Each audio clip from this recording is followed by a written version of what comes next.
एक बार की बात है। एक गांव में रामदास नाम का एक नेक और ईमानदार व्यक्ति रहता था। वह हमेशा जरूरतमंदों की मदद करता, सच्चाई के मार्ग पर चलता और किसी का बुरा नहीं चाहता। लेकिन फिर भी उसके जीवन में दुखों की भरमार थी।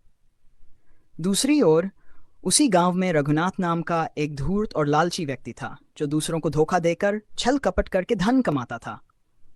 आश्चर्य की बात यह थी कि रघुनाथ का जीवन ऐशो आराम से भरा था, जबकि रामदास कठिनाइयों से घिरा रहता था।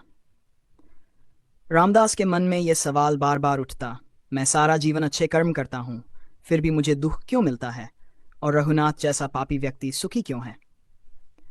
अपनी इस दुविधा को सुलझाने के लिए वह गांव के एक ज्ञानी संत के पास गया और अपनी पीड़ा व्यक्त की। संत मुस्कुराए और बोले, बेटा, मैं तुम्हें इस प्रश्न का उत्तर एक कहानी से दूंगा। संत ने समझाया, एक राजा था जो न्यायप्रिय था, लेकिन उसके राज्य में एक अपराधी था जिसने बहुत सारे पाप किए थे। राजा ने सोचा कि उसे तुरंत कड़ी सजा देनी चाहिए, लेकिन तभी मंत्री ने कहा, महाराज, उसे थोड़ा समय और दे दीजिए, हो सकता है वह अपनी गलतियों को सुधार ले। राजा ने मान लिया और अपराधी को कुछ समय और दिया।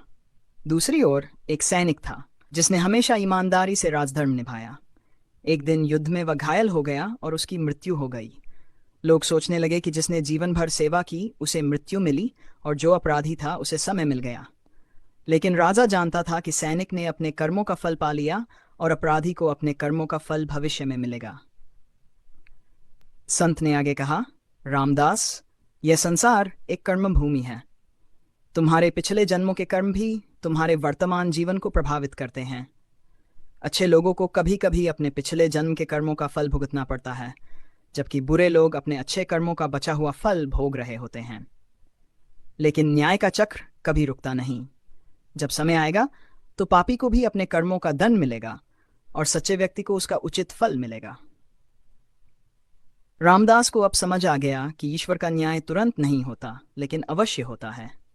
उसने धैर्य रखा और अपने कर्मों में विश्वास बनाए रखा। समय बीता, रघुनाथ के पाप बढ़ते गए और अंत में उसे एक बड़ी विपत्ति ने घेर लिया। दूसरी ओर रामदास की ईमानदारी और अच्छाई ने उसे सम्मान और समृद्धि दिलाई। सीख, कर्मों का फल अवश्य मिलता है, कभी जल्दी कभी देर से, लेकिन न्याय का चक्र अवश्य घूमता है।